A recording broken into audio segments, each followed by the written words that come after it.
Preparation for civil services में एक बार फिर आपसे स्वागत करता हूं। मैं राम राठौर आपके लिए संविधान का नेक्स्ट टॉपिक प्रस्तावना या उद्देश्य का लेके आया हूं, जो भारतीय संविधान की कुंजी के नाम से भी जानी जाती है। तो चलिए चलते हैं कि भारतीय संविधान की उद्देशिका के बारे में आपको बताते हैं।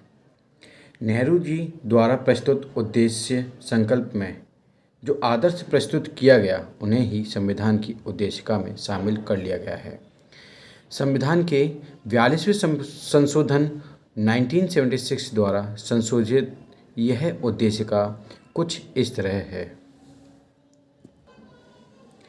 प्रस्तावना में लिखित, हम भारत के लोग भारत को एक संपूर्ण प्रभुत्व संपन्न समाजवादी पंथनिरपेक्ष लोकतंत्रात्मक गणराज्य बनाने के लिए तथा उसके समस्त नागरिकों को सामाजिक, आर्थिक और राजनीतिक न्याय, विचार, अभिव्यक्ति, विश्वास, धर्म और उपासना की स्वतंत्रता, प्रतिष्ठा और अवसर की क्षमता प्रदान करने के लिए तथा उन सब में व्यक्ति की गरिमा और राष्ट्र की ओर एकता अखंडता सुनिश्चित करने वाली बंधुता बढ़ाने के लिए दृढ़ संकल्प हो कर अपनी संविधान सभा में आज तारीख 26 नवंबर 1949 ईस्वी मिति मार्ग शीर्ष शुल्क सप्तमी संवत 2006 विक्रमी को एतद संविधान को अंगीकृत, अधिनियमित और आत्मर्पित करते हैं।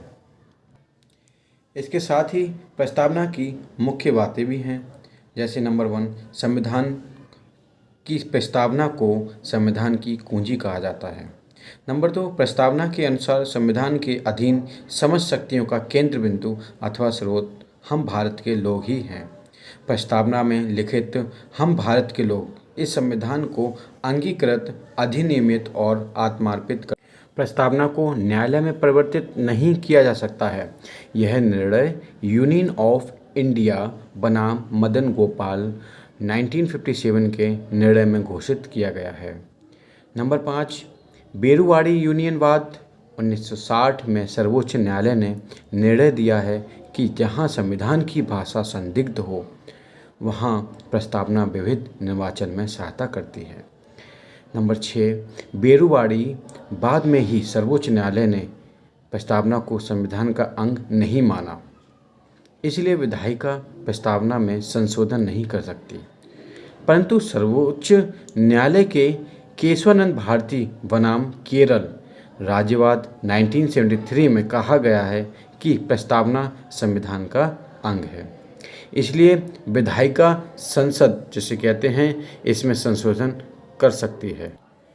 इसके साथ ही केशवानंद भारती ने ही बाद में सर्वोच्च न्यायालय में मूल ढांचा का सिद्धांत दिया तथा प्रस्तावना को संविधान का मूल ढांचा माना।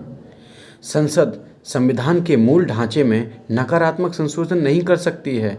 स्पष्टतः संसद वैसा संशोधन कर सकती है जिससे मूल ढांचे का विस्तार व मजबूतीकरण होता है।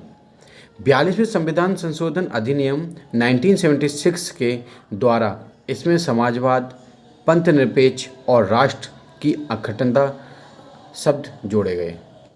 संविधान सभा में 13 दिसंबर 1946 को एक उद्देशिका पेश किया गया कि किस प्रकार का संविधान हमें बनाना है। यह पेश किया गया प्रथम प्रस्ताव सभा में प्रस्तावना के रूप में आया। संविधान सभा में प्रस्तावना का विचार अमेरिका के संविधान से लिया गया है, लेकिन प्रस्तावना की भाषा को ऑस्ट्रेलिया के संविधान से लिया गया है। यहाँ पर कन्फ्यूज होने वाली बात नहीं है। अगर गौर से देखें कि संविधान सभा में प्रस्तावना का विचार की बात की गई, तो विचार अमेरिका के संविधान से लिया गया है, और अगर भाषा की बात की जाए, प्रस्तावना की भाषा को ऑस्ट्रेलिया के संविधान से लिया गया है। प्रस्तावना को 3 रूपों में विभक्त किया गया है: संविधान के स्वरूप के रूप में एवं स्वरूप के रूप में और उद्देश्य के रूप में। संविधान के स्वरूप के रूप में हम भारत के लोग या जनता कह सकते हैं। स्वरूप के रूप में संपूर्ण प्रभुत्व संपन्न जैसी बातों का उल्लेख किया गया है। समाजवादी, पंथ निरपेक्ष, लोकतांत्रिक, गणराज्य, गणतंत्र बनाने की बात कही गई है। उसके बाद उद्देश्य के बारे में हम चर्चा करते हैं, जिसमें न्याय 3 रूपों में व्यक्त किया गया है। जैसे सामाजिक, आर्थिक और राजनीतिक तरीके से न्याय का उल्लेख मिलेगा, जिसमें स्वतंत्रता, एकता, व्यक्ति की गरिमा, राष्ट्र की एकता एवं अखंडता और बंधुता बनाए रखने की बात कही गई है। यहाँ लोगों ने अपने अपने अलग अलग मत दिए हैं। एन ए पालकीवाला के अनुसार कि संविधान का परिचय पत्र प्रस्तावना को कहा गया है। अल्लादी कृष्ण स्वामी अय्यर जी कहते हैं कि प्रस्तावना हमारे लंबे समय तक चलने वाला सपना है। इनके अनुसार इसे भारतीय संविधान की आत्मा, कुंजी के नाम से भी जानते हैं। मौलिक अधिकारों में डॉक्टर भीमराव अंबेडकर जी ने आर्टिकल 32 को संविधान की आत्मा कहा है। यहाँ गौर फरमाने वाली बात है कि डॉक्टर भीमराव अंबेडकर जी ने आर्टिकल 32 को संविधान की आत्मा कहा है। तो आर्टिकल 32 को संविधान की आत्मा के नाम से भी जाना जाता है, जिसका उल्लेख डॉक्टर भीमराव अंबेडकर जी ने दिया है। इसके बाद मैं आपको भारतीय संविधान के भागों के बारे में एक नज़र में बताता हूँ, जिसे आप या तो स्क्रीनशॉट ले लीजिए और आप हो सके तो वैसे लिख लें, वो ज़्यादा बेहतर रहेगा।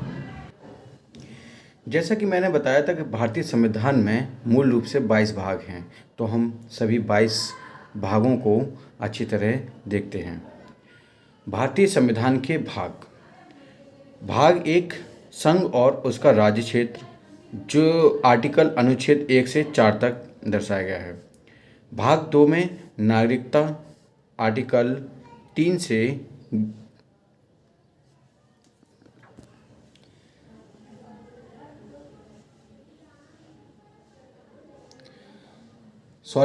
अनुच्छेद 5 से 11 है। भाग 3 मौलिक अधिकारों का उल्लेख है, अनुच्छेद 12 से 35 है। भाग 4 राज्य के नीति निर्देशक तत्व हैं, जिसमें आर्टिकल 36 से 51 हैं। व भाग 4 का, जिसमें मूल कर्तव्य, अनुच्छेद 51 का के बारे में बताया गया है।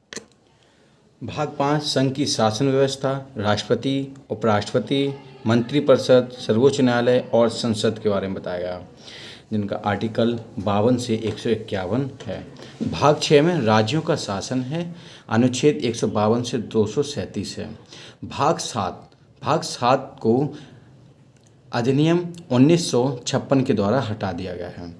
भाग 8 संघ राज्य क्षेत्र, अनुच्छेद 239 से 242 तक है। भाग 9 में पंचायतें, इसका आर्टिकल 243 से 243 ड़ तक है। भाग 9 का नगर पालिकाएँ, अनुच्छेद 243 ता से 243 य तक है। भाग 10 अनुसूचित व जनजाति क्षेत्र, अनुच्छेद 244 से 244 क तक है। भाग 11 संघ और राज्यों के बीच संबंध के बारे में बताया गया है, जिनका अनुच्छेद 245 से 263 है। भाग 12 वित्त, संपत्तियां, संविदाएं और वाद, अनुच्छेद 264 से 300 क तक है। भाग 13 व्यापार, वाणिज्य एवं समागम, अनुच्छेद 301 से 307 तक है। भाग 14 केंद्र एवं राज्यों के अधीन सेवाएं, अनुच्छेद 308 से 323 तक है। भाग 15 में निर्वाचन के बारे में बताया गया है, जिसका अनुच्छेद 324 से 329 क तक है। भाग 16 कुछ वर्गों के लिए विशेष उपबंध के बारे में दर्शाया गया है, जिसका आर्टिकल 330 से 342 है। भाग 17 में राजभाषाओं का उल्लेख मिलता है, अनुच्छेद 343 से 351 है। भाग 18 आपात उपबंध, आर्टिकल 352 से 360 तक है। भाग 19 विविध, जिसमें राष्ट्रपति राज्यपाल की विशेष शक्तियों का उल्लेख मिलता है, अनुच्छेद 361 से 367 तक है। भाग 20 संविधान संशोधन के बारे में है, जिसमें अनुच्छेद 368 के बारे में बताया जाता है। भाग 21 अस्थायी संक्रमणकालीन अनुच्छेद 369 से 392 तक है। 22 भाग एवं अंतिम भाग 22 संक्षिप्त नाम संविधान का प्रारंभ तथा हिंदी में प्राधिकृत पाठ अनुच्छेद 393 से 395 तक बताया गया है। नेक्स्ट वीडियो में मैं आपको भारतीय संविधान की अनुसूचियों के बारे में बताऊंगा। इससे पहले आपको मेरी वीडियो को लाइक और शेयर प्लस सब्सक्राइब करना ना भूलें। Thanks for watching.